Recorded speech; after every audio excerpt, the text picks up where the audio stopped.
12 प्रधान भक्तों में साक्षात धर्मावतार धर्मराज के रूप में अवतार हुए थे संत रविदास जी, जिनका पावन चरित्र हम लोगों ने कल श्रवण किया। जिन्होंने एक चरम कार्य के घर में अवतार लेकर के और संसार में अपने गुरु से मिलकर के पूरे संसार में जो कुप्रथा चल गई थी, बोले भगवान केवल ब्राह्मणों के हैं, भगवान केवल उच्च वर्गीय लोगों के हैं, तो उन्होंने सिद्ध करके दिखाया और मुस्लिम शासकों के बीच में सिद्ध करके दिखाया कि भगवान तो सबके हैं, हरि को भजे सो हरि को होई, और जात पात पूछे नहीं कोई, ऐसा भाव। उन्हीं परंपरा में साक्षात प्रहलाद जी को भगवान ने आदेश दिया और वही प्रहलाद जी कबीर दास जी के रूप में इस धरती पर प्रकट हुए। यद्यपि जितने ही हमारे संत रामपाल जी को मानने वाले इस समय होंगे, वो हमारी बात से संतुष्ट नहीं होंगे, तो गुप्त दान लिखवा दो। अब की बार ये दान सब ब्रजवासी के हाथ में जा रहा है। हाँ, यद्यपि जितने संत रामपाल के लोग मानने वाले हैं वो हमारी बात का पूर्ण रूप से खंडन करेंगे, लेकिन मैं ये कह रहा हूँ, राम किशोर ये नहीं कह रहे हैं, ये साक्षात ब्रह्मा जी के अवतार नाभादास जी ने लिखा है। इसलिए मानो तो मानो, ना हमने तुम्हारा कुछ ले लिया ना तुमने हमारा कुछ ले लिया। हम तो भैया स्पष्ट बात करने वाले हैं, शो करेंगे। बहुत ही सुंदर छप्पे आता है। भक्ति मुख जो धर्म सोई अधर्म कर गायो, जोग जग व्रत दान भजन बिन तुच्छ दिखायो। क्या भाव नाभादास जी का। भक्ति विमुख, जो भक्ति से विमुख थे, जो अधर्म के मार्ग पर चल रहे थे, उनको धर्म के मार्ग पर लाने के लिए उन्होंने बहुत कुछ बताया। क्या क्या बताया? योग यज्ञ व्रत दान, योग करना, घंटों ओम वगैरह, यद्यपि मैं भी करता हूं, ये आप भी करो, इसका विषय अलग है। लेकिन कोई व्यक्ति केवल लगातार योग में बैठा रहे, लगातार योग में बैठा रहे, तो ये भी उसकी कहीं ना कहीं अल्पज्ञता हो जाएगी। योग हमारे लिए, हमारे जीवन के लिए, निरोग रहने के लिए योग आवश्यक है, व्यायाम आवश्यक है। लेकिन कोई भक्ति अगर भगवान को चाहता है तो उसके लिए और बताया है, योग यज्ञ, बोले इतने इतने किलो वो ले आइए, धूप और घी लाइए और स्वाहा स्वाहा स्वाहा करते ही रहो, और भगवान का भजन नहीं किया, माला नहीं की, भगवान के मंत्र का जाप नहीं किया, गुरु प्रदत्त मंत्र जो है या नाम का तुमने जाप नहीं किया, तो वो तुम्हारा सब व्यर्थ का व्यर्थ हो जाएगा। बताया व्रत, हमारी माताएं बहनें जाने कितने व्रत रखती हैं, व्रत रखना आवश्यक है, हम भी रखते हैं, लेकिन कुछ लोग ऐसे होते हैं कि व्रत तो खूब करेंगे लेकिन भगवान को मानने वाले नहीं है। तो बताया व्रत दान। तुम अभी यहाँ पर कोई व्यक्ति बैठा हो और पूरी कथा का ठेका ले ले। हमारे राधे श्याम जी ने कहा था, महाराज कथा हम करवाएंगे, पूरा खर्चा। हमने पूछे बताओ मना किया कि नहीं किया? हमने कहा सहयोग से जो कार्य होता है वो कभी असफल नहीं होता है। जाने कितने लोग, हमारे ओम प्रकाश जी वो पिछले साल जो 51 साल, वो पूरा खर्चा देने के लिए नहीं, हम सहयोग से कार्यक्रम करेंगे। जिस दिन सहयोग बंद हो जाएगा मैं कथा बंद इस आश्रम पे कर दूंगा। सहयोग सहयोग होता है, सहयोग तुम अकेले सब कुछ कर सकते थे, लेकिन परसयोग कौन? पूरी ले कौन कहेगा? कौन कहेगा? तब तुम क्या बोझा से और वहां दिल्ली से लोग लाते? हम जानते हैं। और बूंद बूंद से घड़ा भरता है। तो व्रत, फिर दान, दान तुम खूब करो, और तुम मेरी बात ना मानो, भगवान का मंत्र ना जपो, तो तुम्हारा दान किस काम का? यही बाबा कबीरदास जी ने बताया। क्या? जोग जग व्रत दान भजन बिन तुच्छ दिखायो। इसके बिना सब तुच्छ है, कुछ नहीं है। उसके बाद में हिंदू तुरक प्रमाण रमैनी शब्दी साखी। आहा, हिंदुओं को प्रमाण देने के लिए उन्होंने जो साखी शब्द रमैनी, यद्यपि और भी हैं, कबीर वाणी हैं, बहुत से ग्रंथ इन्होंने लिखे, लेकिन ये मुख्य रूप से इनके ये साखी शब्द रमैनी सबसे ज्यादा प्रसिद्ध हुए। साखी शब्द रमैनी, साखी पक्षपात नहीं बचन सभी के हित की भांति। कभी कोई पक्षपात नहीं किया।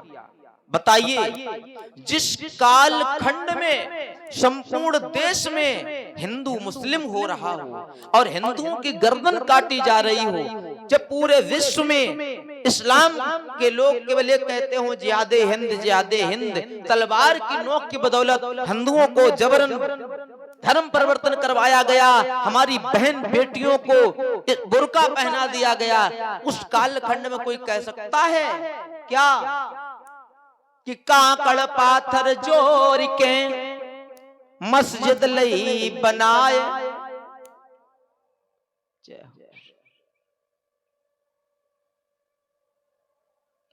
काकड़ पाथर जोर के मस्जिद लई बनाए। बताओ।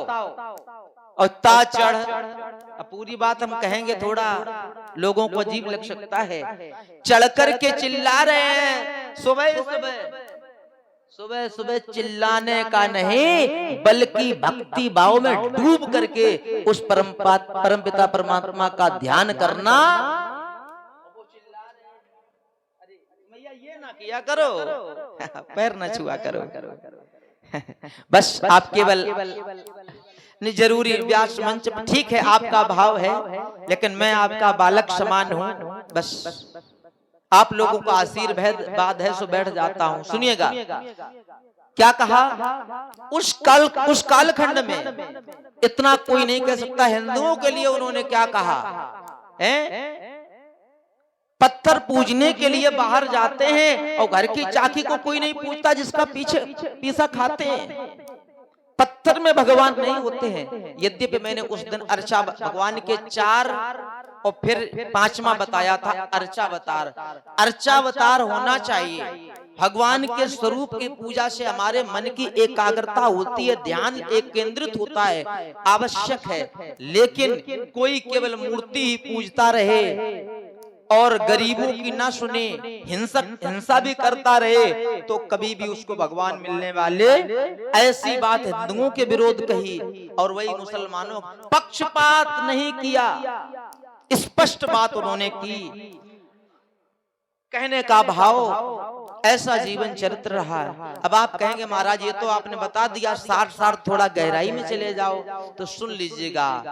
रामानंद जी जो कि काशी में रहते थे, उनके 12 प्रधान शिष्यों में इनका कैसे जन्म हुआ, ध्यान से सुनो।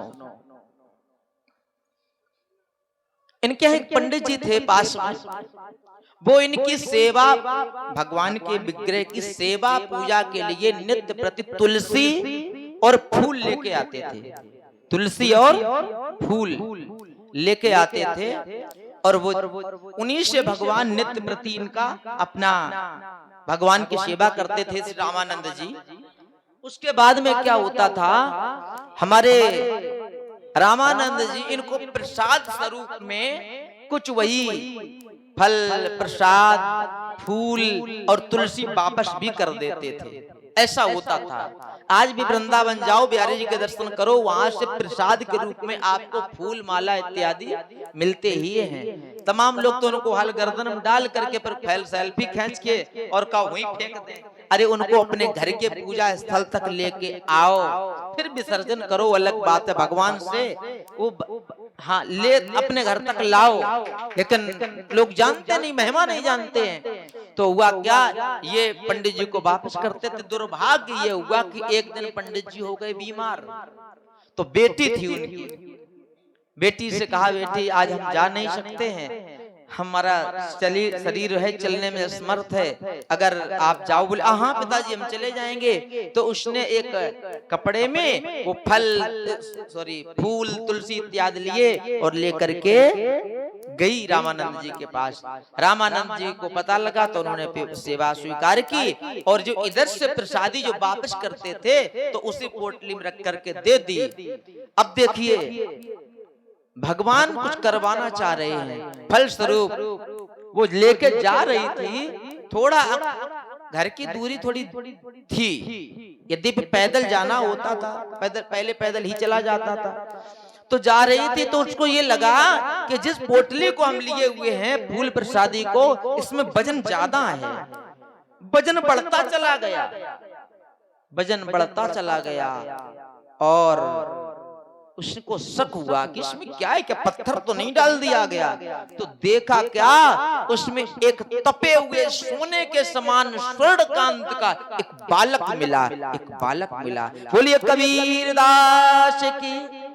ये किसी माँ के गर्भ से नहीं आए, प्रहलाद जी ही यहाँ बन गए। अब ये घबरा गई बेटी, बालक हम कहां से ले जाएं, अब हम इसका क्या करें। तो ये घबरा गई। बेटी कोई बहुत बड़ी नहीं थी, 12-13 साल की रही होगी। इसने क्या किया, एक वहीं पर तालाब था,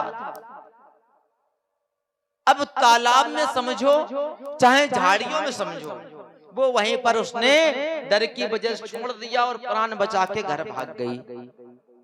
यद्यपि उसने अपना ये बात अपने पिता तक को नहीं बताई, लेकिन ये किसको पता लगी, नाभादास जी को। जब स्वयं रामानंद ने आकर के दर्शन दिए स्वयं उस गलता पीठ में, तब ये उजागर हुआ। अन्यथा सब लोग क्या मानते थे, जैसे कि आपने किताबों में पढ़ा। क्या पढ़ा, बोले कि एक जगह कोई विधवा ब्राह्मणी थी, उसके गर्भ रुक गया तो लोक लाज के भय से उसने परित्याग बालक का कर दिया। ऐसी चीजें हम लोगों ने सुनी हैं। कोई कहता है बोले कमल के पत्ते पर ये लेटे हुए थे, तो हम मना नहीं कर रहे, हम ये कहते हैं अवतारी पुरुष हैं, हम किसी रूप में माने, लेकिन हम कबीरदास जी को भी प्रणाम करें, क्योंकि साक्षात हैं और उन्होंने लाखों जीवों को इस धरती पर धर्म के नाम, धर्म के मार्ग पर लाया है।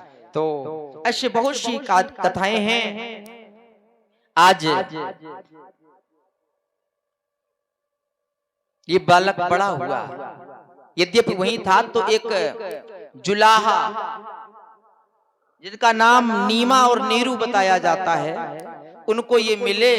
ये संतानहीन थे, उन्होंने इनका पालन पोषण किया और इनका कपड़ा बुनने का काम था, जुलाहे का कपड़ा बुनना, जुलाहे का काम।